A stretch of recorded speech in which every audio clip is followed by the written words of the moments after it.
বাচ্চাগুলো আমাদের অন্য স্কুলে এখান থেকে ক্লাস 5 পাস করে 6-এ ভর্তি হয়। ওরা ওকালে বহুত বাচ্চা আছে যার কোনো সীমা নাই।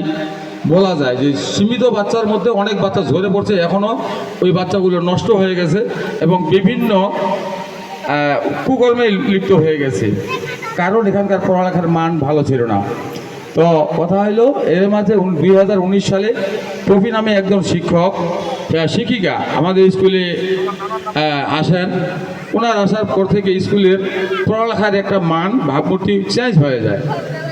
এমতো অবস্থায় 2007 থেকে 2013 সাল পর্যন্ত যে শিক্ষক শিক্ষিকারা আসছিল, ওনারা মোটামুটি 22 সাল পর্যন্ত যদিও থেকেছিলেন, কিন্তু এই 17-18 সাল যাবত বাচ্চাদের ভালো কিছু একটা রেজাল্ট করতে পারেননি।